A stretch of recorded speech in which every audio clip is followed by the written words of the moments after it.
Olá, pessoal. Bom dia, boa tarde, boa noite, porque eu não sei que horas que você vai estar escutando este podcast e você vai estar nos vendo.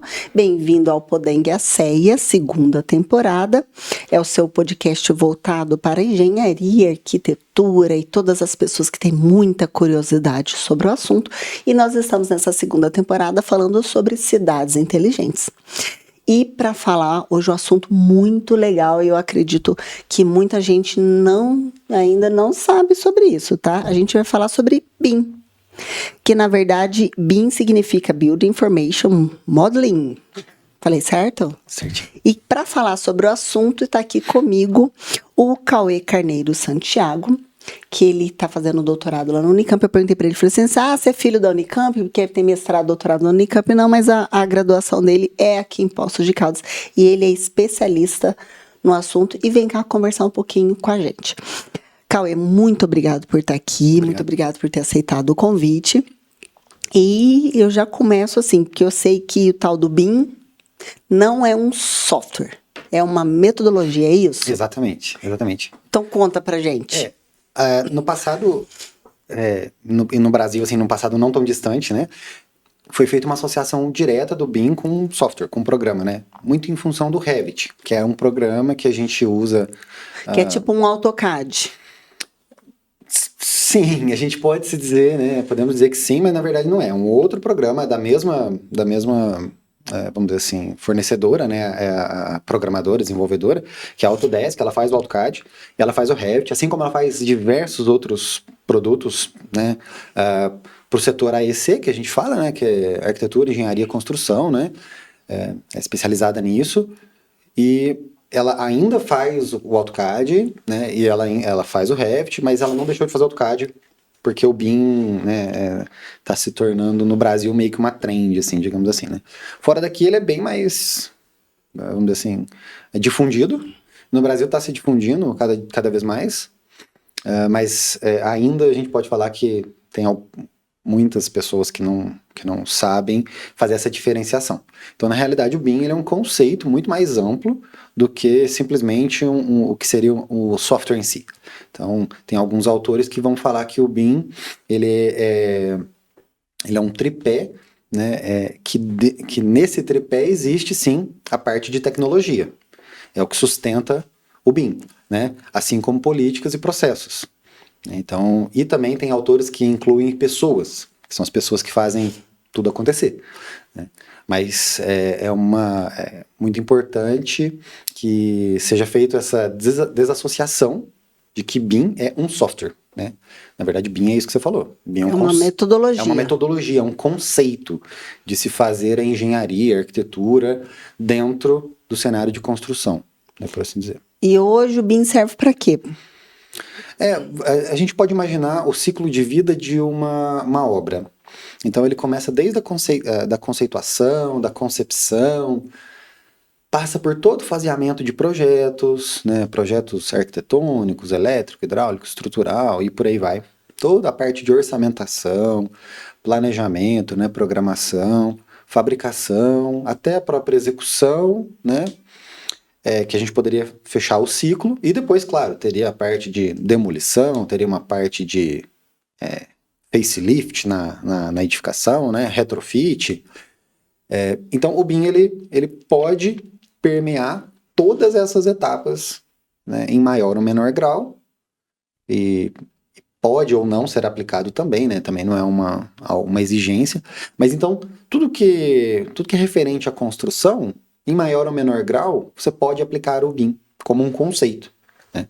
Então, seja na etapa de desenvolvimento preliminar, a gente pode usar o BIM. Na parte de fabricação, podemos usar o BIM também. Então, assim, basicamente, ele é um conceito que tá dentro ali do universo, do espectro do que seria a construção civil. E também operação, né? Operação e manutenção dessa edificação pós-execução, né? Que você vai precisar operar e fazer a manutenção dessa edificação. Então, você também consegue aplicar o BIM nesse cenário. Eu estava lendo uma reportagem, eles chamavam o BIM como um cérebro digital. Não sei, assim, exatamente. O pessoal acaba criando alguns conceitos, algumas palavras, né, para isso. a gente poderia usar uma palavra mais assertiva, talvez, seria gêmeo digital dele, porque você vai criar, e o interessante seria se todas tivessem, né, todas as edificações tivessem, o que a gente chamaria de gêmeo digital, que seria você modelar a edificação idêntica ao que ela vai ser construída, né? E aí, claro, o gêmeo digital ele tem uma questão ali atrelado por exemplo, você vai colocar alguns sensores na edificação que vão medir determinada coisa, tipo temperatura, por exemplo, para ligar o ar-condicionado e vai Uma automação. isso, e vai retroalimentar esse modelo, por isso o gêmeo digital ele não é desassociado da obra do projeto construído, né? E aí, com esses parâmetros, você consegue fazer estudos de eficiência energética, por exemplo, entendeu? E otimizando a sua edificação, ela já em uso, por assim dizer. É claro que quando a gente traz para o cenário brasileiro, isso é um pouquinho... Isso é menos difundido ainda, entende? Do que o BIM para projetos, que é o que é mais difundido. Então, o BIM, ele vai criar e gerenciar todo aquele projeto, desde o começo, desde a concepção dele. Exatamente, se você... E ele pegaria, por exemplo, tudo, vamos supor, vou construir uma casa. Uhum. Aí eu preciso de parte elétrica, hidráulica, pedreiro, sei lá, tudo. O BIM, ele traria esse gerenciamento e todos esses dados para a sua obra. Exatamente. Você pode aplicar o BIM em todas as etapas. Por exemplo, você citou a execução, pedreiro. A execução no Brasil, ela ainda é um desafio. Ela ainda é um paradigma a ser quebrado, vencido. É uma mão de obra que, em sua maioria, ela ainda carece um pouco de um conhecimento mais técnico aprofundado. De qualificação. De qualificação. Então, ela acaba se tornando um pouquinho, vamos dizer assim, mais difícil de se aplicar. Mas no cenário ideal, você pode aplicar o BIM em todas as etapas, né, que você precisa para construir sua casa. Claro, cada caso vai ser um caso diferente. Isso não muda do projeto normal para o projeto, que a gente poderia falar que é o projeto em CAD, né?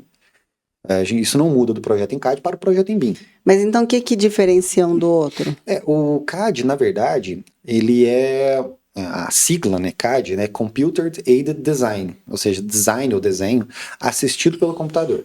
Então nada mais é do que você fazer o que você fazia em pranchetas, o que antigamente, né, meu pai, por exemplo, topógrafo, nos primórdios, ele e meu avô faziam as coisas, faziam as plantas topográficas, os levantamentos planialtimétricos deles e faziam os desenhos à mão. E aí, né, com o advento, vamos falar assim, do CAD, eles começaram a transpor o que eles faziam manualmente para o computador. Mas ainda assim, era só um desenho, né? E quando a gente vem para o BIM, na verdade a gente... BIM, né, como você mencionou no começo, né, Building Information Modeling, né, ou seja, modelagem de informação da construção. Eu estou modelando, mas para além do 3D, porque, por exemplo, existem vários programas como SketchUp, que eles modelam, mas não são BIM. O próprio AutoCAD tem um modelador dentro dele, tridimensional, que não é BIM.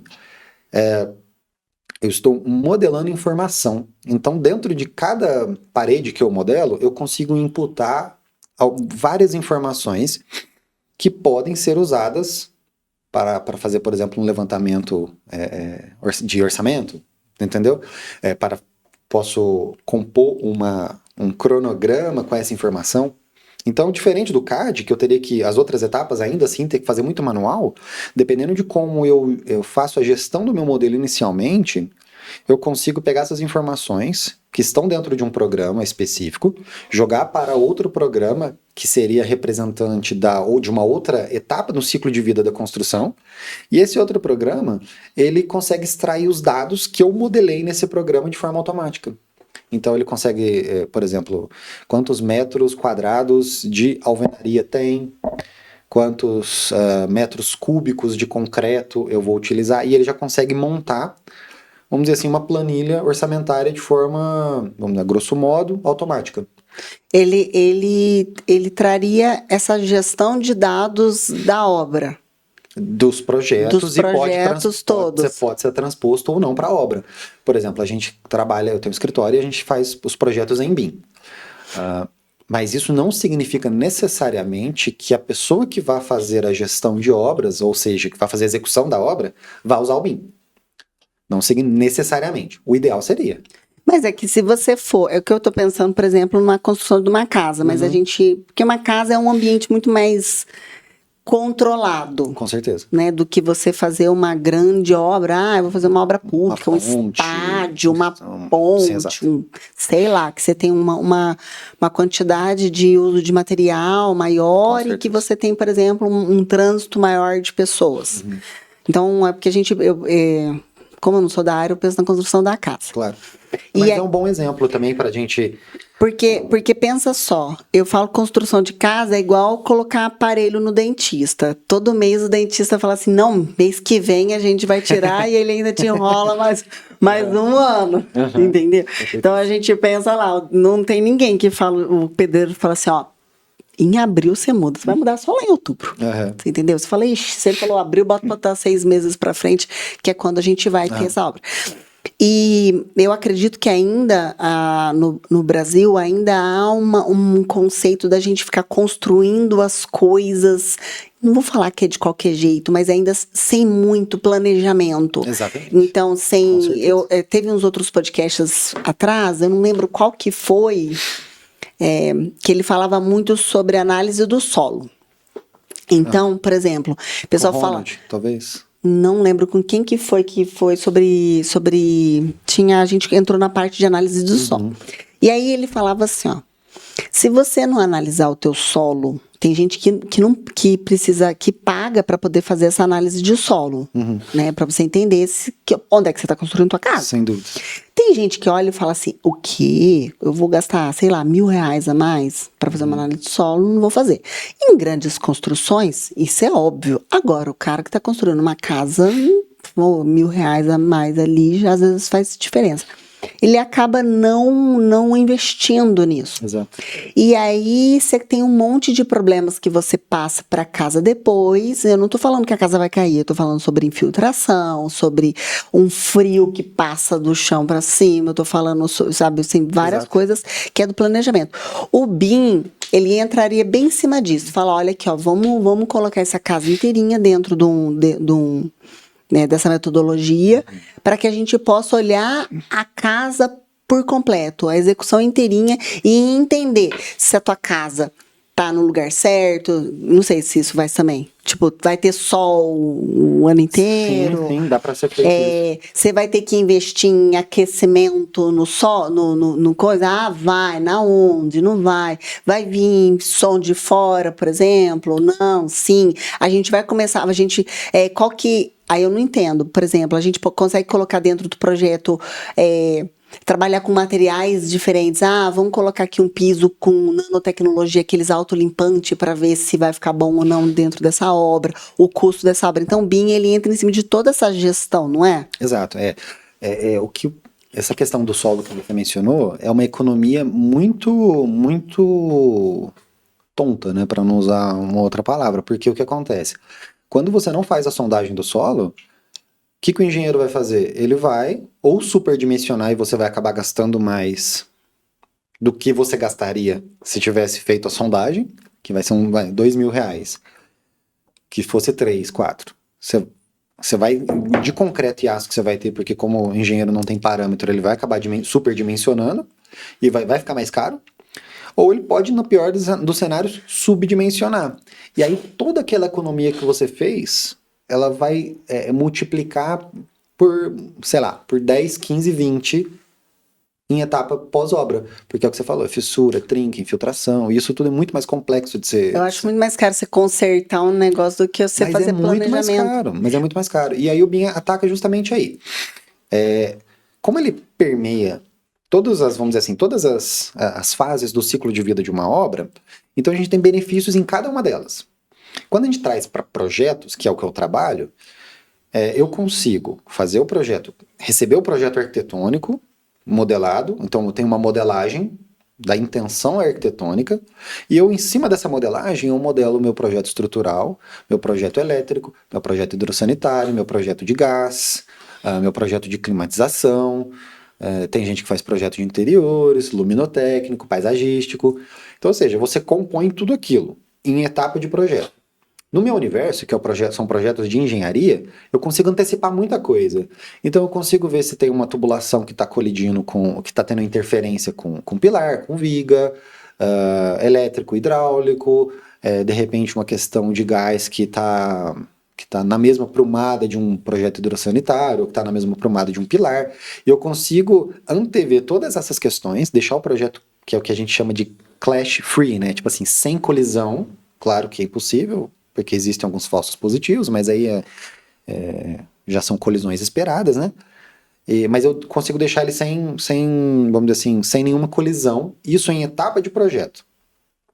E muito mais simples, eu estou modelando o meu projeto, eu estou vendo essas interferências, estou resolvendo esses problemas e vou passar para o cliente um projeto já resolvido.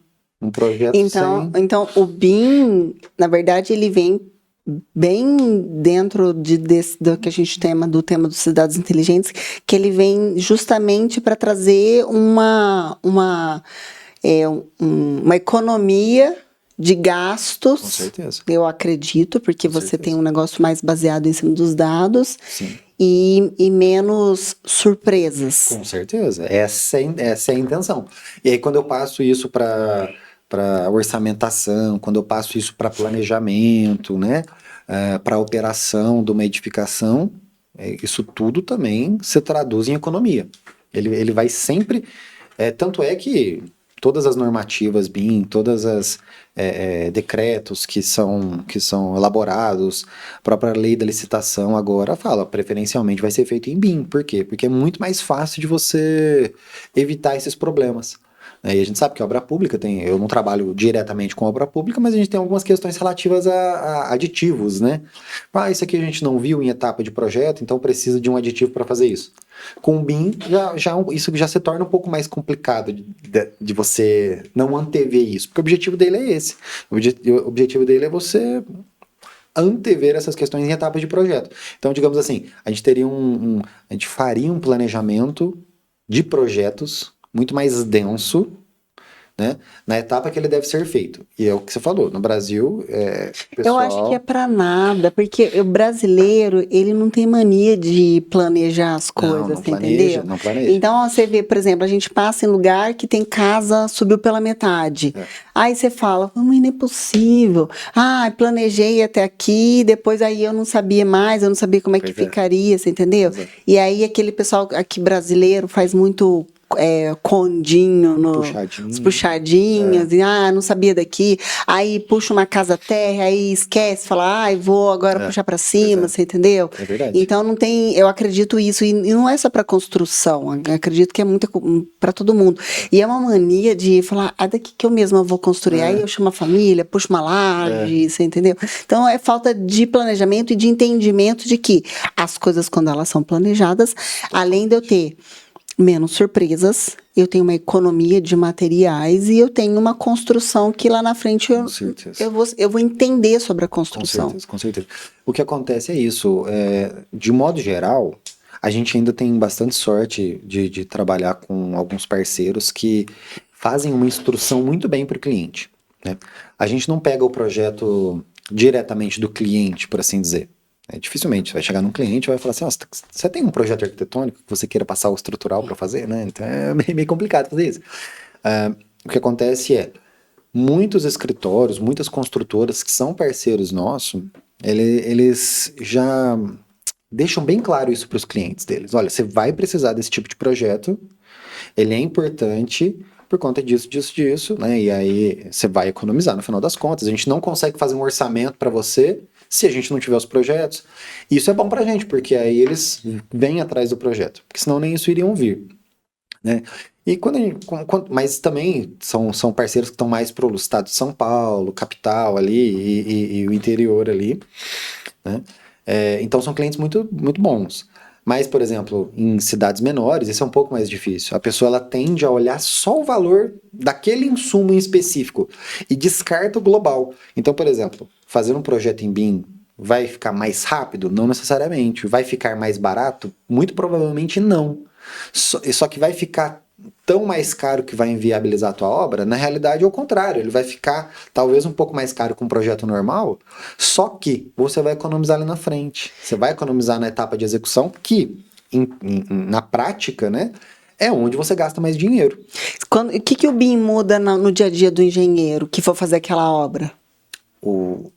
Mas em que aspecto, assim, por exemplo? Por exemplo, eu fiz um projeto, você é o engenheiro que faz aquele projeto em BIM, certo? Uhum. Normalmente, você não vai ser o engenheiro que vai executar a obra. Normalmente não, posso, mas não é uma obrigação. Aí você entende que você vai estar passando esse projeto em BIM para o engenheiro que for, com certeza, que for fazer a obra, fazer porque a execução.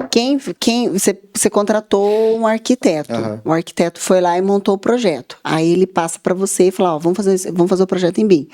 Ponto. Aí depois que você vai fazer a contratação do engenheiro e dos executores da obra, Sim. Então, para aquele engenheiro, o que ele vai catar a obra tua em AutoCAD e ele vai catar a obra tua em BIM? O que isso muda para ele? Se ele não for utilizar o BIM, vamos dizer assim, ele não vai utilizar o BIM na execução de obra dele. Ele vai receber as folhas, a diferença é que ele vai receber um projeto compatibilizado, ele não vai precisar fazer uma compatibilização, então muita interferência ele já consegue, a gente já resolveu para ele.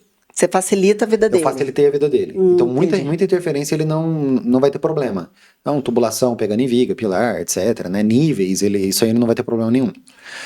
Então a gente já facilita. Agora, se ele for usar o BIM, se ele for usar o conceito, por assim dizer, então ele tem N benefícios, né?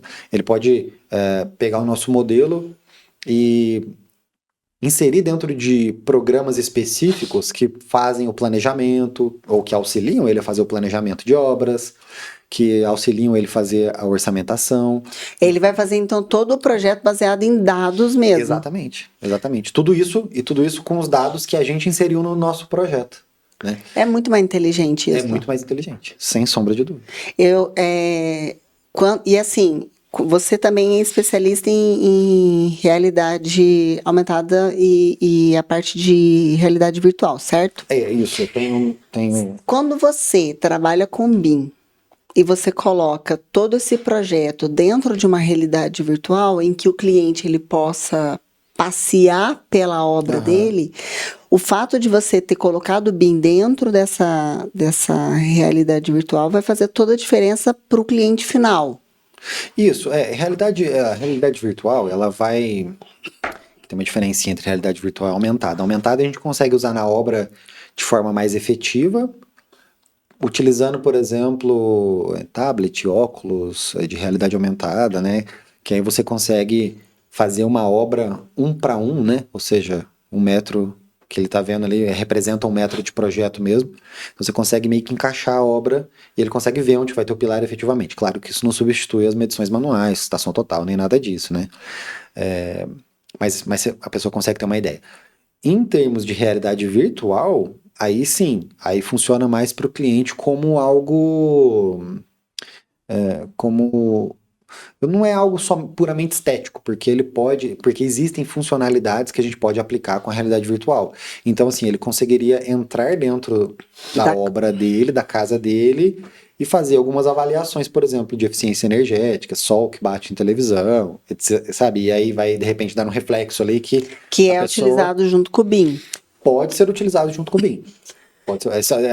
A realidade virtual aumentada, sim, uma tecnologia que ela pode estar ou não associada ao BIM.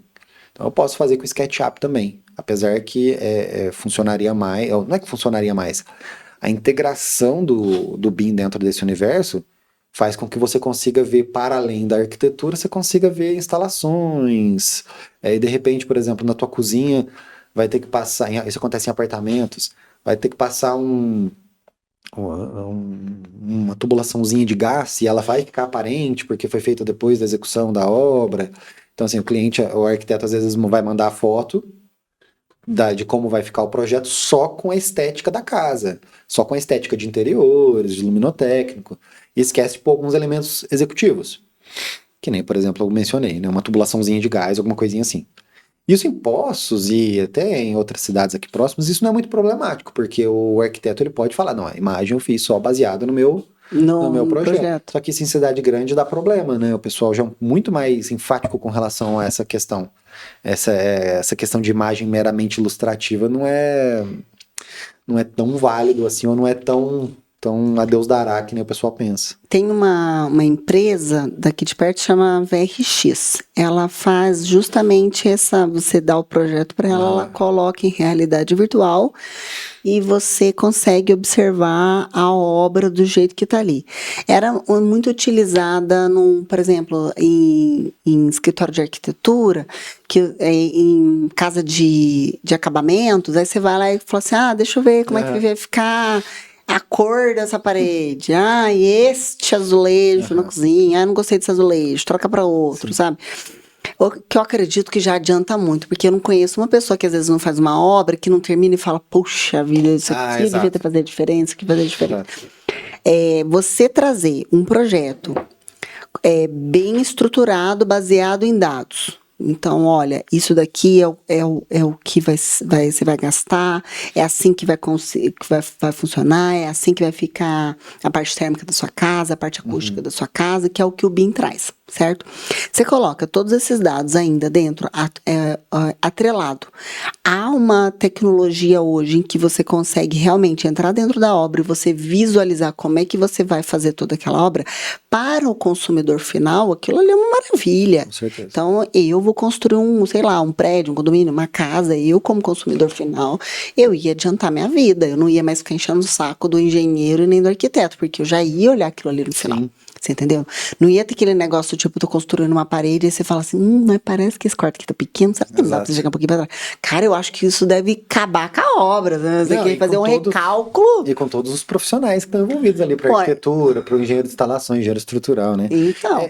Mas isso acontece mais do que a gente imagina, porque o que acontece? A gente que está na área, nós que estamos na área, então, engenheiros, arquitetos, construtores, a gente consegue olhar uma planta bidimensional, né? Que é o que vai para a obra, né? E a gente consegue criar o 3D daquilo na nossa cabeça. Mas vocês... Né? Então, exato. E aí, quando a gente chega para o cliente não consegue, ele tem uma dificuldade muito grande. Então, quando a gente associa essas imagens renderizadas, que já é algo muito bom, né? Não tem nada a ver necessariamente com BIM, né? Mas pode estar. Mas já facilita muito. Então, às vezes você mostra a planta, o cliente, não entendi nada, né? Aí você mostra o 3D, entendi, né? Então, porque é quase algo palpável. Exato. E a hora que você coloca isso dentro de um óculos de realidade virtual, em que realmente você tem aquela imersão dentro daquela obra, que você consegue andar pela obra, que você consegue... E isso faz toda a diferença, acho que para o cliente final. E eu acredito que isso acaba facilitando o serviço, tanto do arquiteto quanto do engenheiro. Porque aí você vai pegar clientes que realmente sabem, entendem o que ele quer. Exato. Não fica querendo trocar coisa no meio. Exato. A gente fez um podcast da última vez que era sobre... Esqueci o nome. Como chama quando você tem vãos... Concreto. Protendido. Isso, protendido. E aí a gente estava falando sobre concreto protendido e isso era uma das grandes questões que o nosso entrevistado veio. Ele falava assim, a pessoa chega, em casa nem é tanto, mas assim, a pessoa chega e fala assim, não quero esse pilar aqui no meio do caminho. Só que ele vai falar que ele não quer o pilar no meio do caminho depois que você já tá subindo o pilar. Que aí você fala assim, mas como é que vai ficar com o negócio no meio do caminho? Aí você fala assim, mas se você não tiver não tem como tirar esse pilar? Né? Aí você fala, se eu tirar o pilar, vai cair tudo em cima da tua cabeça. Aí você fala, mas eu não queria esse pilar. Você fala, tudo bem, você não queria esse pilar, você tinha que ter falado antes, porque aí eu teria feito com concreto protendido, porque aí você tem um vão que você consegue vencer um vão maior. Vencer um vão maior, você entendeu? Então, assim, eu acredito que por mais que as pessoas ainda não entendam o valor que você tem de uma obra baseada em dados, ou de uma obra que você consegue realmente visualizar aquilo que você quer e facilitar o trabalho para todo mundo. Eu sempre acredito isso, eu acho que tecnologia ela vem para facilitar o nosso trabalho. Exatamente. Exatamente. Então... assim, pra gente auxilia bastante, a gente consegue antever muita coisa, a gente consegue estabelecer uns parâmetros, umas diretrizes muito interessantes para quem vai fazer a execução, planejamento e orçamentação, né? E, assim, para o cliente final só tem benefício. Então, no final das contas, você precisa fazer, em algumas situações, é quase que um marketing educacional para o cliente, mostrando para ele por que que é importante, por que que vai ser interessante na tua obra, você vai economizar e tudo mais, porque de fato, se você apresentar o mais barato para ele, muitas das vezes, Vai ser o que ele vai vai ser o que querer. ele vai querer. Se não for um cliente muito consciente, né? De entender o projeto, Você entender a acha que a gente necessidade. está mudando o modelo de consciência das pessoas? Eu acho que gradativamente sim. Eu acho que isso é quase orgânico, é bem natural isso, né? Essa mudança ela vai acontecer. Agora, assim, poderia ser mais rápido? No meu entendimento, poderia. Então, como eu disse, eu tenho muitos clientes que entendem perfeitamente essa questão. Mas normalmente são clientes de alto padrão. Exato. Mas quando a gente começa a trabalhar com obras de médio padrão até porque eu, na verdade, o BIM se encaixa em todas, né? Padrão baixo, padrão alto, altíssimo, ele pode se encaixar ali e vai ter benefícios em todas, né? É claro que, de repente, para um padrão muito alto, várias torres, o empreendimento, aí a gente está falando de cifras muito mais altas. Então, qualquer 5% de desconto, não, qualquer 5% de economia que o cara vai ter, a gente milhões. está falando de milhão, né? Então, óbvio que para ele vai ser muito, muito mais interessante. Mas quando a gente começa a descer um pouco o padrão, né? Então o pessoal tem sim uma dificuldade. É compreensível, por um lado, porque a gente está num país que as coisas não são muito fáceis, né? Então, como a gente estava mencionando na questão da fundação, poxa, de repente, se eu economizar aqui, eu consigo, né? Consigo comprar tal coisa, eu economizo na sondagem, mas consigo comprar tal coisa. Então, assim, eu não julgo a pessoa, mas ela só não entende que essa economia ela não está sendo uma economia inteligente, porque na verdade ela não está economizando, ela vai deixar de fazer aquilo. Vai deixar de gastar com a sondagem, por exemplo, ou vai deixar de gastar com um projeto em BIM e vai fazer um projeto qualquer, e se bobear nem vai fazer o projeto estrutural, projeto hidráulico e elétrico, só que ela vai gastar muito mais depois em obra e depois muito mais quando aparecer as manifestações patológicas. Então, Sabe que eu penso que o BIM ele é interessante? Por exemplo, eu moro numa casa que tem uns 40 anos de construção. E aí ela precisou passar por uma grande reforma. Então você chega numa hora em que você precisa reformar a casa, atualizar a casa e tal, tal, tal. especialmente instalações, né? E aí você começa a olhar e falar assim, tá, mas cadê o encanamento? Onde está o encanamento? Antigamente você tem o projeto da casa. E assim, há 40 anos atrás as coisas não tinham nem computador, né? Então você olha lá no projeto da casa, mas você não tem o encanamento desenhado. E se você tiver projeto, até lucro. Então, você tem só no máximo arquitetônico. Só aquilo. Aí, eu tô falando de uma casa que foi construída há 40, 50 anos atrás e que a gente tem que passar scanner nas paredes todas para você poder descobrir onde que estão as coisas. Então, eu tenho um gasto com isso hoje para conseguir fazer essa reforma. E não é só uma reforma. Se você tem um vazamento lá, você tem que passar um scanner em tudo quanto é lugar para você poder descobrir cadê o bendito do vazamento. Com certeza. Quando você tem hoje, por exemplo, esses tipos de tecnologia e você coloca a sua obra, por mais que você fala, puxa vida, o que eu vou fazer com isso agora? Você tem sim uma parte de sustentabilidade, que eu acredito que você tem economia de materiais, utilização mais inteligente desses materiais. Mas eu penso isso a longo prazo, porque daqui 40 anos ela vai ter todo esse projeto lá atrás. Fala, pô, eu fiz meu projeto em BIM, eu sei como é que estão as coisas. Com certeza. Então, eu sei onde que eu posso mexer, eu sei o que vai acontecer. Então, pensando dali um tempo em que ela vai ter que fazer uma atualização na casa, alguma coisa naquela casa, o que é natural para todo mundo, você também tem essa economia. Eu acho que esse tipo de coisa é tipo um pensamento a longo prazo, Sem sabe? dúvidas, quando a gente trabalha com BIM para, vamos dizer assim, no contexto de projeto, a gente está falando de curto, médio prazo, porque a obra, em teoria, vai demorar no máximo ali alguns anos para acontecer. Então, não é longo prazo. Mas quando a gente está falando disso, de uma eventual benfeitoria na casa, demolição, qualquer coisa do tipo, aí com certeza absoluta, né? A gente extrapola para esse longo prazo. Importantíssimo, importantíssimo. Por exemplo, amanhã a gente vai para São Paulo fazer prospecção numa casa que vai mudar a tipologia, era uma coisa, vai ser outra agora. A gente vai precisar entender onde que estão as estruturas, qual a tipologia de estrutura, porque nem isso eles sabem, para ver se a arquitetura pode realmente abrir aquela parede que eles estão com intenção, se pode fazer esse tipo de coisa, né? E é uma casa, assim, que não me passaram essa idade exata dela, mas pelas fotos não parece uma casa muito antiga. Então, ou seja, não tem os projetos. Se tivesse os projetos, era um gasto que o cliente não precisaria ter com essa prospecção estrutural, porque já estaria no projeto, né? É claro que também tem uma questão. Se está no projeto e o que está executado, elas são exatamente a mesma coisa. Isso é importante. Porque tem isso também, né? Exato. Aqui no Brasil, a gente aprova uma coisa e depois está aprovado, você vai lá e constrói outra, né? Isso tem um monte. É complicado. É sempre bom a gente... de forma geral também, quem constrói a casa tem que entregar pro dono, né, um manual da casa, um manual da obra, com o posicionamento de todos os elementos, com prazos ali para ele dar uma manutenção, né? Porque o cliente não sabe, né? Eu falo que a casa, ela deveria ser igual ao carro. Você compra o carro, aí você fala assim, ó, você tem que fazer revisão de 10 mil, 20 mil, 30 mil, 50 mil. Aí depois dos 50 mil, você vai lá e conserta, que é as 5 revisões que você precisa fazer na concessionária. Aí depois o resto você vai se virando, troca um negócio aqui, faz um olhinho ali, uma manutenção básica.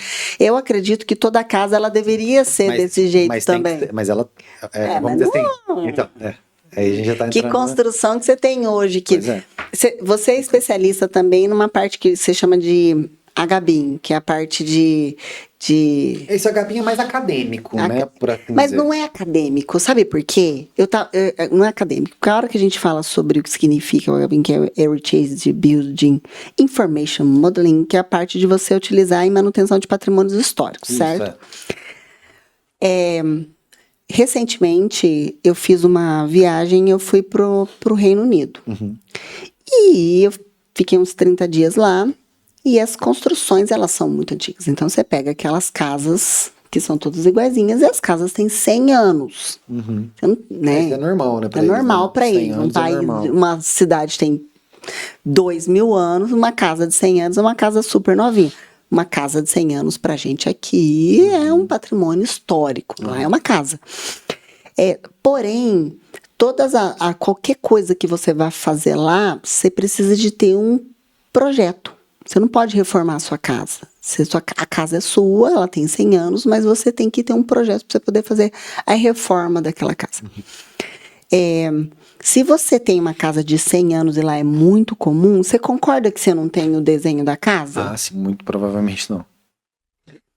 E quando você vai reformar uma casa dessa e você utiliza tecnologias, né, metodologias, por exemplo, como o BIM, é muito mais fácil você ter uma reforma muito mais efetiva e assertiva do que você fazer igual a gente costuma fazer aqui. Então, porque é voltado, porque é um patrimônio, para eles é um patrimônio. O HBIM, o H de historical ou heritage, herança, né, herança histórica, né, ele é um BIM invertido, né, porque na verdade o que acontece? O BIM a gente projeta para você construir. Para construir. E o HBIM eu vou fazer diversas análises na edificação já construída para obter informações dentre elas de reformas. Porque o que acontece? Quando você vai descascando ali uma parede, por exemplo, você vai encontrando ali a história, né, daquela edificação. Então você vai vendo que já foi pintado de amarelo, já sabe, de outras cores, tinha outro tipo de arquitetura, e você consegue ir identificando isso, né? Ele é mais utilizado, inclusive, o Reino Unido é um dos grandes, Inglaterra é um dos grandes países, assim, que vamos dizer assim, estão bem consolidados com relação ao uso do BIM. A Europa, em geral, pelo patrimônio histórico delas, assim, o HBIM é muito forte. Então, a Itália, por exemplo, é um dos maiores países que a gente fala com relação ao HBIM, né? Por conta dessas construções históricas. Muitos castelos, né? Cada esquina tem um castelo quase, né? Então, eles usam bastante o HBIM justamente para isso, para fazer esse mapeamento da edificação e conseguir, por exemplo, num futuro, se acontecer um caso bem interessante, é a Notre Dame, né, na França. Que quando ela pegou fogo, eles não tinham projeto. Não tinha. Só que, por sorte, uma empresa de jogos tinha feito um jogo e para fazer o jogo fiel àquela época, ele foi na Notre Dame, escaneou ela inteirinha e tinha informações de como ela estava naquele momento e passou para o governo da França para eles restaurarem. Então, assim, de certa forma, funcionou ali para eles. Quando a gente traz para essa questão, a gente pode utilizar isso como um BIM, né? Então eu vou na minha casa, eu faço todas as medições, mas eu não tenho necessário. E aí isso eu consigo, que nem você está fazendo na sua, né? Passou vários scanners, né? Pacometria, para identificar onde tem pilar, quantas barras tem, etc.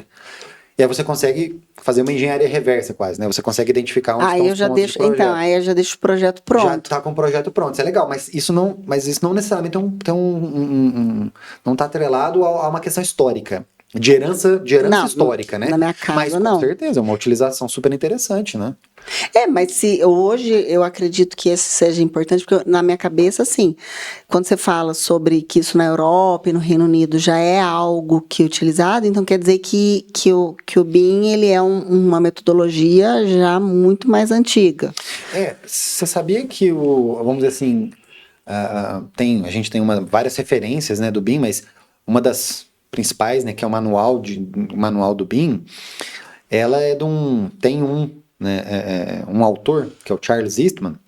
Ele, isso na década de 60 ou 70, se eu não me engano, ele ele não desenvolveu o BIM em si, mas ele já falou do que poderia ser uma premissa para essa questão de construção, né, onde você iria imputar no software, num programa, informações, ele iria te retornar outras informações, e já estava ali o cerne do que seria o BIM. Em 1960.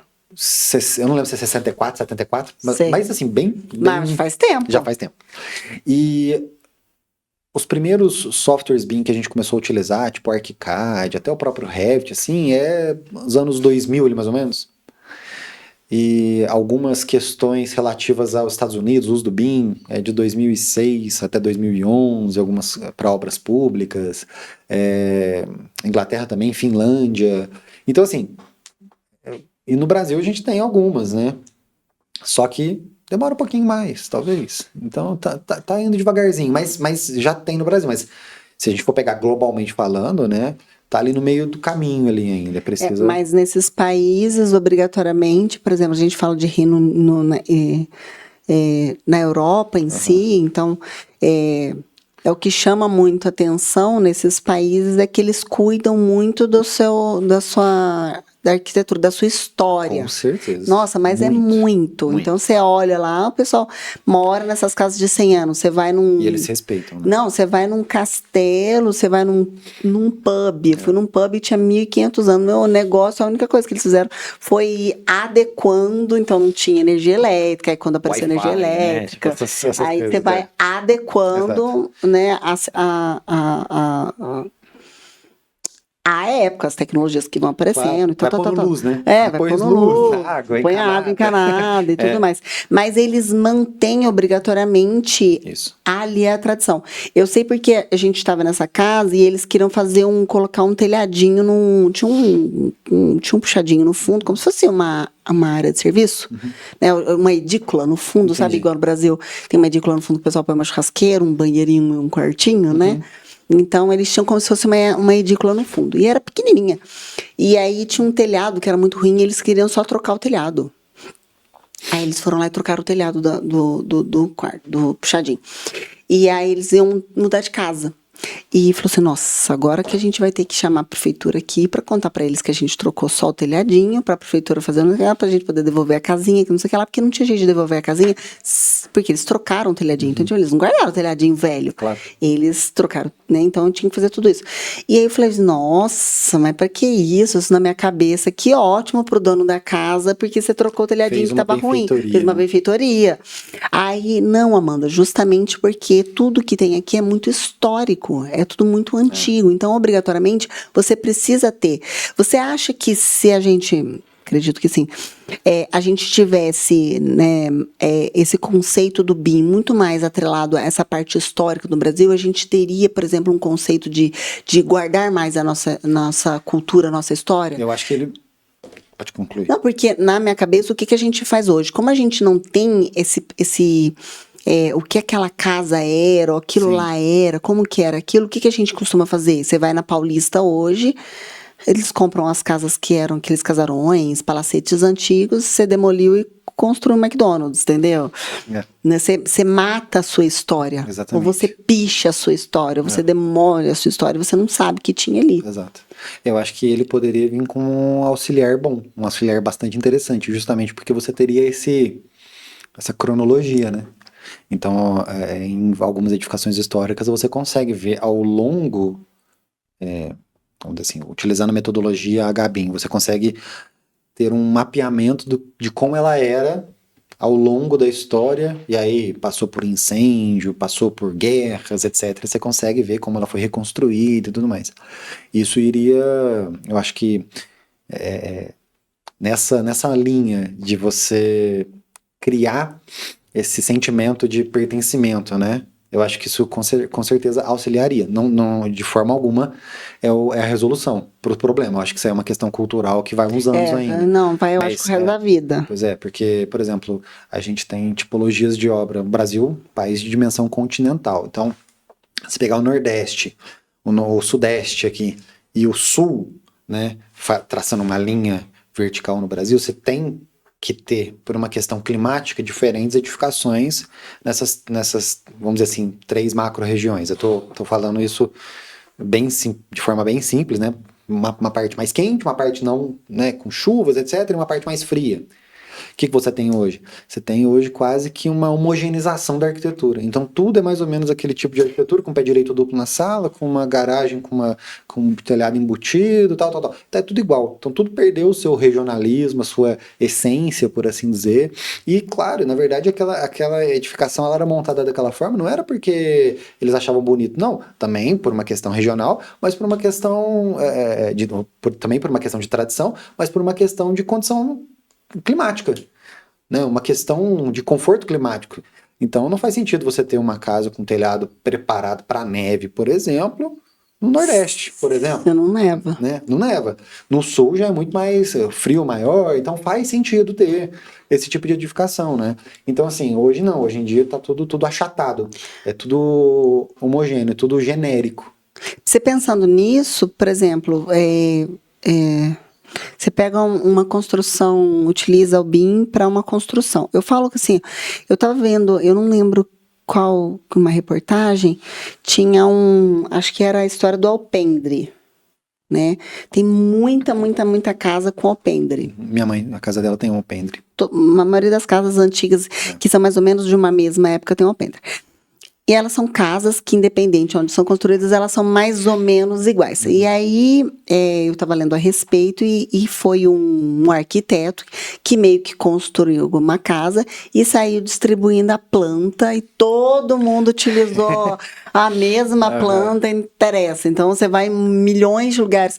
Aqui em Minas Gerais, principalmente, você tem diversas cidades, você olha essas casinhas, tudo, fala, cara, essa casa aqui, do jeito que tem aqui no sul de Minas, tem lá no norte de Minas, tem onde estão essas as casinhas, e era bem dita da história do alpendre.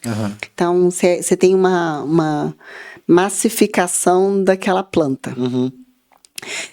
Se você pensando nisso que você falou, quando você tem o BIM e você constrói uma planta padrão, né, que você falou agora que é tudo meio padrão, é tudo padrão. Tanto que a casa chama casa padrão, né? Você vai alugar uma casa ou vender, aí tem lá, que tipo de casa? Casa padrão, que acho que é 3 quartos, sala, cozinha, banheiro, um negócio desse jeito.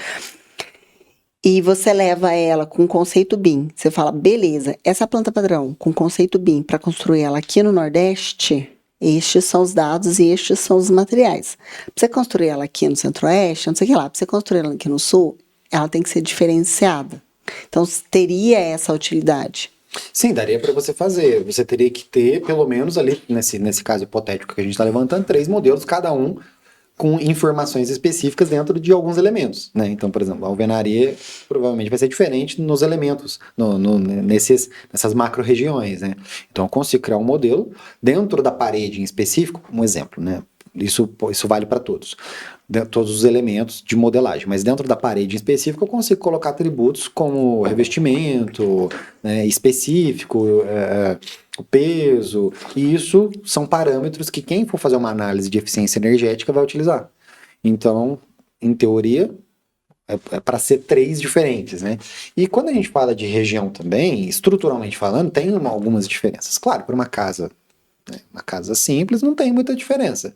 Mas, sim, a gente tem algumas questões que eu não consigo transladar um projeto de uma região para outra sem Tipo, fazer uma análise. ou tipo uma ponte que você vai construir lá no sul e uma ponte que você vai construir no Vai Nordeste. ser Que eu diferente. imagino por conta do concreto ele expandir, por conta do calor. Isso, retração e contração térmica. Isso com certeza influencia vento, né? Então a gente tem um vento muito mais agressivo, muito mais forte no sul do país do que no norte. Depende da região. Então, quando a gente fala de estruturas, né, a região em si ela depende bastante para levantar alguns parâmetros, né, importantes para cálculo. Então, assim, eu não posso pegar um projeto daqui e jogar simplesmente para o lado de lá, a mesma geometria, o mesmo vão. Então eu jogo. Não posso fazer isso, né? Seria imprudente, porque eu tenho muitos parâmetros que são importantes para o cálculo da minha edificação. Então, como eu falei, vento, tem zonas de sismo, que agora começa a entrar também em algumas normativas também. Mas se esse BIM estiver dentro de um software que faz essa leitura de dados, aí eu pego dentro desse software, jogo ele na outra região, ele consegue fazer o cálculo automático, mais ou menos? Olha, Não, né? Porque aí eu não ia precisar mais do engenheiro. Não, mas na verdade hoje em dia já até existe algumas tecnologias que elas são manipuladas por pessoas que sabem mexer ali, mas que é o design generativo. Então eu consigo inserir alguns parâmetros, ele cria várias modelagens para mim. Seria algo similar a isso. Então não é impossível. No momento eu desconheço se a gente tem alguma coisa, acredito até que não, que a gente não tem essa. Eu estou transpondo esse projeto para cá e como ele já detecta automaticamente, né, e tudo mais, e já faz os ajustes necessários.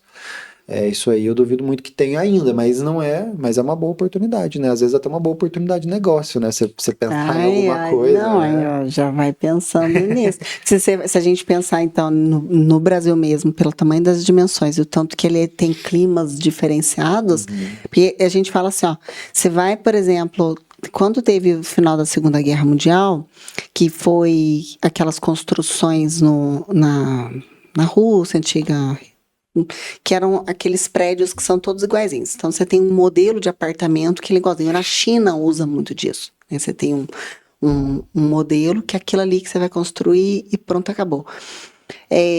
Se você for trazer, por exemplo, você não traz isso para a realidade de cá justamente porque você tem diferentes materiais que você precisa utilizar naquilo. Aqui eu brinco assim, ó. Você vai para a praia, todos os portões são de alumínio. Porque senão a maresia corrói. Sim. Aqui você não vê quase portão de alumínio. Todos os portões nossos são portões de ferro. Então é diferente, porque o lugar ele pede esse tipo de material diferente. Nós já utilizamos dados, mas de uma forma muito ainda doméstica. Manual. O BIM, né? Ele vem justamente para trazer essa profissionalização na leitura de dados. Isso. Seria bem em cima disso. Isso, exato. Mas só que assim, por exemplo, o que vai... se eu estiver fazendo um projeto, e aí eu estou fazendo... Vou dar esse exemplo, né? Estou fazendo uma estrutura para o portão. É um exemplo. Isso é uma coisa que dificilmente a gente faz enquanto projeto, né? Isso a arquitetura especifica tudo, mas quem vai fazer a execução disso, por se tratar de um elemento simples, é um serralheiro, uma coisa assim, né? Que vai fazer o portão. A gente acaba trabalhando com a parte estrutural mais grossa, né? Da obra, né? Então, pilar, viga, enfim. Só que essa especificidade, quem indica ela é o arquiteto. Manualmente. Ele não vai conseguir fazer a leitura do local onde e ele não vai conseguir identificar se vai precisar de um portão de alumínio por conta de maresia ou não. Isso não tem como automatizar ainda, né? Mas se você tiver um sistema que às vezes você coloca ali alguns dados, ele já consegue te falar isso. Não é possível que não existe isso ainda. Então, porque hoje em dia, na verdade, é que isso também seria uma parcela pequena ainda no contexto de uma obra, né? Mas com certeza hoje em dia existem, e na verdade já existiam no AutoCAD, né? Automações, né? Que você utiliza algumas Lisps para facilitar o teu dia a dia de desenho, quando a gente traz para o universo BIM, a gente também tem uma série de automações que a gente pode fazer, né? E uma delas pode ser essa. Você pode pegar as coordenadas dessa obra, e essas coordenadas dessa obra, dependendo do local, dependendo da região que você traçou, ela vai te trazer um checklist que seja. Ó, precisa disso, né? Ele pode ser. Eu só digo que isso não tem, assim, agora disponível como algo comercial. Isso não tem. Né? Ai, ó, grande oportunidade. Pois é, bastante interessante. Que hoje, você pensando sobre inteligência artificial, né? E o BIM, ele entraria nisso? Você com certeza poderia fazer uso da inteligência artificial, internet das coisas, né? Para auxiliar ali algumas questões, não do BIM enquanto projeto, mas do BIM enquanto uso e operação. Quanto leitura de dados. Leitura de dados, com certeza. E isso ainda não... com certeza. É muito incipiente em termos de construção residencial, por exemplo. É muito, muito pouco utilizado, ainda mais no Brasil. Mas seria um futuro do BIM, por exemplo? Com certeza. O futuro do BIM estaria atrelado justamente ao uso e operação da edificação. Porque o que acontece? Quando a gente fala de uma edificação, a gente tende a dizer, ela né, óbvio, ela custou ali 100%, né, do dinheiro para você fazer. Uma pequena porcentagem desse dinheiro é o projeto. Então, 1%, tem gente que fala 5%, duvido que chega a 5% dos projetos, todos os projetos da obra. Então 1, 2, 3% do custo da obra é projeto. Então, ou seja, 97, 98, 99 é obra. Né? Então, por isso que a gente fala que é uma economia tonta você pegar e não fazer os projetos. Ele representa muito pouquinho e ele vai trazer uma economia para você, seja em planejamento, orçamentação, ou seja em desvios de interferências que vão sair mais caros. Ou seja, na sua obra futura. Ou seja, para o futuro, com certeza. Só que no ciclo, na vida útil da edificação, 85%, estima-se, né? 85% do gasto está no uso e operação dessa obra, ao longo de 50 anos, vai. Então, ou seja, aqueles 100% se tornaram 15% ao longo do ciclo de vida da obra, né? Então, pega, sei lá, aqui, ó, uma PUC, pega a Santa Casa, por exemplo, né? Se tivessem sistemas integrados, inteligentes, que isso é a tendência, é ser o futuro, com certeza é.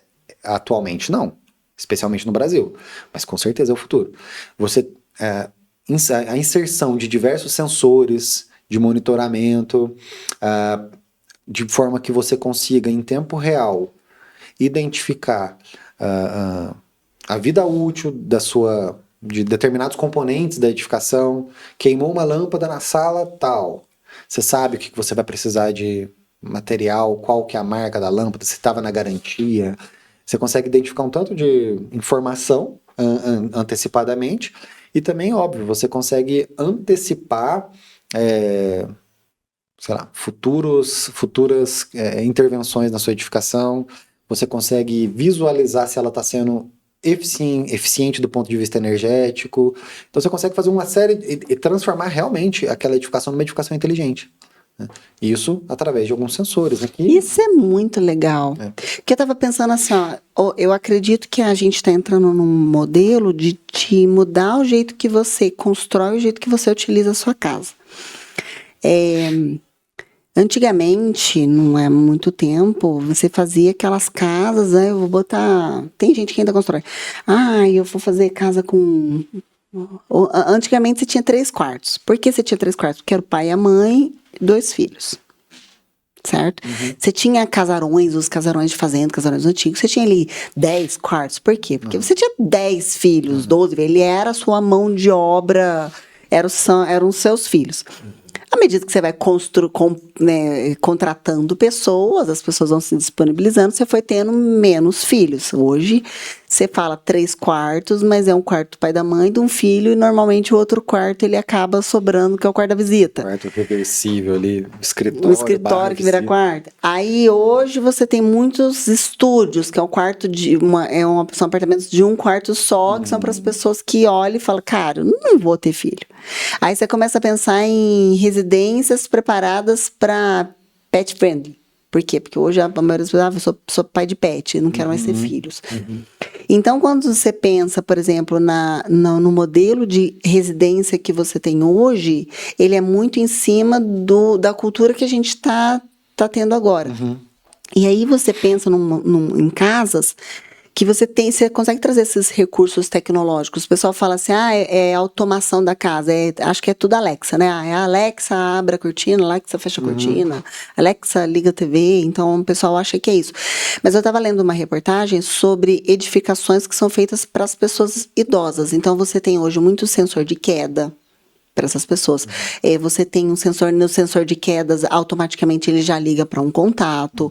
Você tem pisos inteligentes que eles são antiderrapantes. Você tem um controle maior de aberturas para poder realmente passar uma cadeira de rodas. Não é só passar, é uma cadeira de rodas se movimentar ali dentro. De acessibilidade, né? Você tem um estudo de tomadas dentro de um quarto, por exemplo, se você for um idoso que necessite de um home care ali, você precisa montar uma UTI dentro de casa, que é o para onde está caminhando a humanidade. É você ter menos pessoas, ter mais cuidados dentro de casa. Então, é um planejamento que você precisa fazer a longo prazo. Então, eu acredito que que precisa haver essa mudança de mentalidade das pessoas que estão fazendo essas construções para que você tenha realmente utilizar. Falar, eu tenho como colocar esse tipo de tecnologia, eu tenho como fazer para esse público. A gente tem no Brasil, não é casa, eu falo que é igual nos Estados Unidos, os caras levantam uma casa em 7 dias. É tudo pré-moldado. A gente é alvenaria, você tem tijolo, você constrói de coisa com tijolo. Não é um negócio que as casas aqui duram um tempãozão. Ah, sim, sem dúvidas, né? Então, é um pensamento bem a longo prazo, que ninguém acha que vai envelhecer, Exato, ninguém acha que... Exato. Sabe, você conseguir colocar um BIM, você colocar dentro de uma realidade virtual, e você constrói uma casa com 800 degraus dentro de casa. Aí, dali a pouco, você começa a pensar, você começa a ficar mais velho, aí o que você faz com a casa? Você vende a casa. Vende, compra uma terra. E aí, você vende para uma família novo, casal novo, criança pequena. Aí daqui a pouco eles vão ficar velhos também. Aí ele olha aqui também daquela casa e fala, pra que eu preciso de uma casa de 3 quartos? Pra que eu preciso de 5 quartos? Eu tenho um monte de coisa, lareira. Daqui a pouco ninguém constrói mais. Pra quê? Eu boto uma lareira dessas que se liga na tomada, sai um foguinho lá. E tá tudo certo. Então eu acho que é um pensamento a longo prazo mesmo de casa. Com certeza. Tô quase virando uma arquiteta, tá vendo? Falei que eu vou terminar essa temporada do podcast já. Com a inscrição feita. Exatamente. Qual que é para os engenheiros hoje, assim, se você olhar e falar, quais são a maior dificuldade para ele pensar em trabalhar com esse modelo de BIM? Olha, eu acho que tem duas grandes barreiras ali. Primeiro, a barreira interna. Do engenheiro ele querer fazer uma alteração de algo que ele está acostumado. Ainda mais se a pessoa for um pouco mais velha, assim, sabe? Já está muito consolidado, para que ele vai mudar? Então acho que tem um pouco desse pensamento. Mas isso não se limita, né? Isso aí é um pensamento quase que geral, assim. A pessoa ela tem que fazer algumas mudanças conceituais. A engenharia, o cálculo, vai ser o mesmo. Não vou mudar o cálculo ele não muda, o cálculo hidráulico, elétrico e com certeza o estrutural ele não muda, é o mesmo cálculo, né? Só que a diferença é que depois que eu calculei, eu vou transpor isso de uma outra forma, de uma forma muito mais inteligente e talvez um pouco mais trabalhosa no começo. Então isso é um primeiro desafio. O primeiro desafio do profissional, entender a necessidade, né? E o segundo desafio, ele já é externo, no meu entendimento. Ele é o desafio do cliente. Porque, para ele, no final das contas, ele quer a prancha, ele quer a folha, ele quer construir. E ele provavelmente vai querer construir antes de você terminar o projeto. É aquela questão da falta de planejamento que a gente estava conversando. É horrível, mas acontece bastante. E é você explicar para ele que tudo tem o seu tempo. Que aquilo ali tem essa etapa, que o projeto ele vai demorar um pouquinho mais para ser feito, mas ele vai sair muito melhor e o teu tempo de obra vai ser menor, grosso modo, né? Claro que vai depender de outras variáveis que são externas a quem projeta, porque é quem vai executar a obra, a gente nem sempre a gente sabe quando começa o projeto, geralmente não sabe quem que vai executar. O cliente está fazendo as coisas por etapa, ele não contratou ainda uma gestão de projeto, uma gestão de obras, né? Então tem essa questão. Mas explicar para o cliente a importância num primeiro momento, dos projetos em geral, porque ele não sabe. Para ele é um mal necessário, tem que fazer, ele faz, obrigado. Né? E depois explicar para ele que a gente trazendo todos esses projetos dele dentro de um conceito BIM, né, que ele vai ter uma obra muito mais otimizada. Vai ter uma obra compatibilizada e vai ter uma obra que, se ele quiser depois passar isso para um planejamento de obras com orçamentação, definição de cronograma, ele consegue, né, e de forma muito mais fácil, muito mais simples, você já consegue ver erros, já consegue ver problemas. Então é isso. Porque geralmente a pessoa é muito ansiosa, ela quer começar a trabalhar, quer começar logo, quer morar logo, né? Então a pessoa começou o projeto, quer começar em julho, já quer no Natal morar na obra, né? Aí entra aquela questão, não, vai. Aí o que o cara fala? Fala que vai dar tempo. Por quê? Porque quer pegar o projeto. Só que sabe que não vai dar tempo. E se falar que não dá tempo, o cara não fecha, vai fechar com quem fala que vai. E tudo tem o seu tempo para ser feito, inclusive os projetos, né? Então, É muito mais, às vezes, uma conscientização, não é só da pessoa, mas, por exemplo, de uma conversa com o arquiteto. O arquiteto, isso tem que vir do arquiteto, não é? olha, idealmente sim. E por que tem que vir do arquiteto? Porque ele é o primeiro contato que o cliente vai ter. Né? Então, ele não, dificilmente ele vai contratar um engenheiro antes de começar a fazer o projeto arquitetônico. Dificilmente. Então, ele vai contratar um arquiteto. O arquiteto vai fazer todas as análises, que são análises, algumas objetivas, outras subjetivas, né? A arquitetura é isso. A arquitetura tem muitas questões subjetivas. De design, né? E tudo mais, né? É o gosto da pessoa. Então, e aí o arquiteto que orienta, que é como ele é o primeiro contato técnico, ou um dos primeiros contatos técnicos com a pessoa, ele que vai orientar. Porque eu não sei, imagina, sei lá, a minha mãe, ela sabe um pouquinho de projeto, que é o que a gente conversa no dia a dia, mas se ela fosse construir uma casa, por onde que ela vai começar? Ela não sabe. Aí ela vai chamar um arquiteto. Aí ela sabe que ela vai ter que fazer sondagem de solo? Ela sabe que ela vai ter que fazer topografia? Não. E quem que orienta ela nesse caso? O arquiteto. O arquiteto. Ele, assim, é obrigatório ele fazer isso? Não, né? Mas, assim, idealmente sim, pois ele é o primeiro contato técnico da pessoa ali na maioria dos casos. E ele que tem que falar para ela, olha, o projeto é assim, ó. Essa etapa da arquitetura, eu faço um estudo preliminar, você dá uma olhada, gostou, não gostou, a gente começa a fazer um anteprojeto, que já começa a deixar um pouquinho mais consolidado as questões das nossas definições.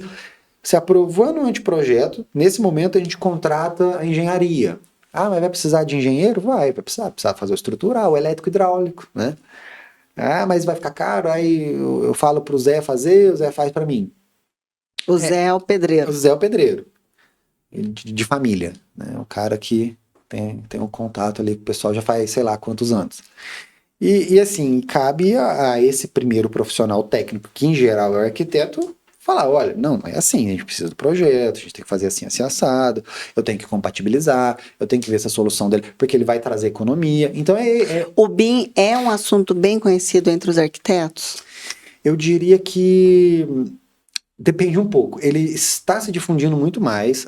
Antigamente, por exemplo, na época que eu me formei, a academia, do modo geral, ou seja, a faculdade, as instituições de ensino, elas não tinham tanto esse... Tanto é que, quando eu me formei, eu fiz desenho à mão e desenho no AutoCAD. E quando eu saí da faculdade, eu que quis buscar algo diferente. E achou o BIM? Descobri o BIM e comecei a estudar um pouco sobre. Então, a gente usa BIM desde então. Claro que, inicialmente, a gente usava com um nível de maturidade muito baixo, e agora já tem um nível de maturidade ok, um nível de maturidade bom, né? Especialmente para o que a gente se propõe a fazer. Mas então nem se falava. E hoje em dia, a gente contratando estagiário, conversando com o pessoal mais novo, a gente já... Não, eles falam BIM. Então, assim, eles têm. Qual é o nível vamos dizer assim, os professores estão aprofundando em qual nível? Já não sei dizer. Mas que pelo menos uma ideia já se tem, isso Isso já acontece sim. Então, o pessoal mais novo já tem um conhecimento sobre BIM, recém-formado, e aí alguns profissionais que começaram a entender o BIM como um benefício. E aí foram fazendo. Aí tem que fazer uma especialização, né? Olha, assim, eu tenho especialização em BIM, mas eu diria que, por exemplo, os parceiros que a gente trabalham, eles não têm. Mas tem que fazer um curso, alguma coisa. Você sabe que isso assim, é relativo, porque o que acontece? A gente auxilia alguns escritórios de arquitetura que estão entrando com o BIM no mercado, a gente, poxa, dá toda assistência assim, para eles no dia a dia, né, de trabalho. A gente dá toda assistência para eles, porque para a gente é interessante que seja feito em BIM, né? É óbvio. Mas não precisa necessariamente de uma especialização. É bom, é legal e assim, faz diferença no espectro assim, de aprendizado, de conhecimento, vai agregar muito. Mas para o cara que quer fazer só aquela compatibilização simples entre um escritório e outro, ele, aos trancos e barrancos, ele consegue fazer. E se tiver uma assistência ali de um outro escritório, que nem eu comentei, alguns arquitetos têm a nossa assistência, consegue fazer tranquilo, o basiquinho ali. Agora, claro, se você for entrar vamos dizer assim, uma esfera um pouco mais técnica, aí de fato vai precisar de pelo menos uma especialização, porque aí a gente entra em requisitos de informação, de troca de informação, requisitos de informação de projeto, nível de projeto, o nível de desenvolvimento requerido, que são coisas muito mais amplas, muito mais densas e complexas, né? E mesmo você conseguir fazer uma análise de dados. O mundo hoje eu falo que ele é de quem tem a informação. Quem tem informação é o dono do dinheiro. Só que não adianta nada você ter informação e não saber o que fazer com aquilo. Exatamente. Então, eu acredito que essa necessidade das pessoas fazerem essa análise de dados, de olhar e falar, cara, com o que eu vou usar isso? Uhum. Eu sei que um sol vai bater nessa parede e provavelmente aqui que a pessoa vai botar a televisão. É uma informação. A informação o sol bate nessa parede. Ela pode olhar para ela e falar assim, cara, não bota a televisão nessa parede aqui, Sim. porque aqui vai bater o sol e você vai ter um grande problema, você vai ter que gastar um dinheiro com blackout e aí a tua casa vai ficar, sei lá, entendeu? Isso é olhar para um dado e analisar e tomar atitudes em cima desses dados. Sim. E a gente precisa, eu acredito que hoje, você pensando principalmente sobre cidades inteligentes, que você trabalha muita parte de sustentabilidade, é você entender isso, utilizar menos materiais possível para que a gente tenha, não é questão nem de economia de gasto, porque é óbvio que isso vai acontecer, mas principalmente você olhar e falar, eu preciso trabalhar materiais diferenciados que vão Com agredir certeza. menos o meio ambiente, que você vai te trazer uma vida útil muito maior, que você vai, né, o que você falou o tempo todo, é um gasto inteligente. Um gasto inteligente, exatamente. Essa questão da eficiência energética, a gente não faz diretamente eficiência energética, mas tem algumas pessoas que já fizeram um projeto conosco que fazem. E ela é muito legal, porque o que acontece? Você, às vezes, só com... assim como a engenharia tem cada nicho tem a sua especialização, né? Então, instalação elétrica, hidráulica, estrutural, madeira, aço, concreto protendido e por aí vai, né? Nichos, né, específicos, a arquitetura também tem. Em geral, é o arquiteto que faz essa questão de análise climática, bioclimática, né, da casa.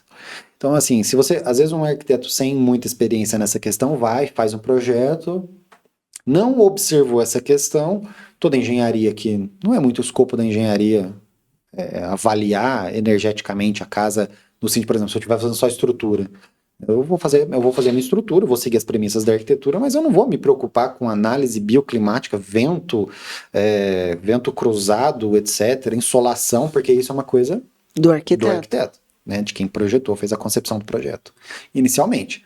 Então, assim, e aí, o que acontece? Às vezes o cliente muda, e tem que tacar muito ar-condicionado, por exemplo, porque a casa é um forno, entende? E ao passo que se você tiver uma análise energética daquela edificação, especialmente em alguns casos específicos, você consegue, sei lá, na tua cobertura, colocar uma camada de X centímetros de argila expandida e uma manta, pronto, tua casa ficou hiper fresca. Ou seja, você tem um ganho indireto e direto a partir de determinado momento muito grande ali, né? Então tem várias obras que a gente projeta que a arquitetura pensa nisso. Eu falo que eu tenho cidades inteligentes com as construções inteligentes. Sim, com É o que a certeza. gente tem que começar a pensar certeza de absoluta. processos mais inteligentes, processos mais profissionalizados. Isso é benefício para todo mundo. Você tem essa mudança. Eu acho que essa é a maior dificuldade que a engenharia, a arquitetura tem, porque é essa mudança dos paradigmas que eu tenho a respeito de uma construção, Exato. de um material. Abrir a mente para utilização de novas tecnologias, novos materiais. A gente falou bastante sobre nanotecnologia aqui, em cima dessas construções que são diferenciadas, e são coisas que que às vezes é utilizado em outros países, são coisas que já existem já há um bom tempo, igual você falou, BIM, mas que infelizmente ainda não é difundido por conta da cabeça das pessoas. Exatamente. Gostei do assunto, achei bem legal. Cauê, Legal. você quer deixar um recado para os teus amigos engenheiros, para os estudantes, para os alunos, falar, estuda, verdade. arquitetos. Estudem bastante, né? Eu acho que a gente não escapa de ter que estudar e o estudo não pode ser algo... ele tem que ser algo, assim, prazeroso, né? Você tem que estudar porque você quer conhecer, ver algum tipo de aplicação naquilo, né? Não pode estudar só por estudar, né? Afinal de contas, a gente faz uma faculdade, depois o pessoal sai aí e não sabe 2 mais 2, né? Praticamente, né? Então, assim, estudem bastante, que eu acho que a gente não tem outro caminho a não ser estudar. E agradecer o pessoal da CEA pelo convite, poder vir aqui falar um pouquinho do BIM. Espero que atinja algumas pessoas, que seja um gatilho de uma curiosidadezinha para eles, para pesquisar um pouquinho a mais, para saber que existe, né? E é isso. Obrigado. E se alguém quiser te achar? Eu tenho o Instagram da minha empresa, que eu não sei se depois o pessoal eu consigo passar para vocês. Coloca embaixo, né? a gente coloca aqui, Isso, deixa o aqui Instagram embaixo na meu, o Instagram da descrição. empresa, pode entrar em contato com a gente, que precisar de algum auxílio, assim, tá com alguma dúvida, alguma questão, pode entrar em contato, a gente super responde, assim, às vezes não imediatamente, né, porque eu com o Instagram, nossa, eu sou péssimo com redes sociais de modo geral, mas eu tento sempre estar olhando lá. É isso. É isso.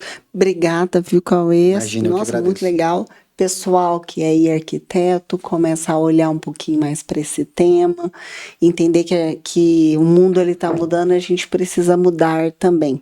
Às vezes a grade curricular não muda, mas o profissional, né, depois de uma formação com cursos extras e uma mentalidade diferente, acaba tendo essa transformação também. Então, fica aí a dica para vocês, tá? No mais, muito obrigada, um beijo a todos e até o próximo podcast.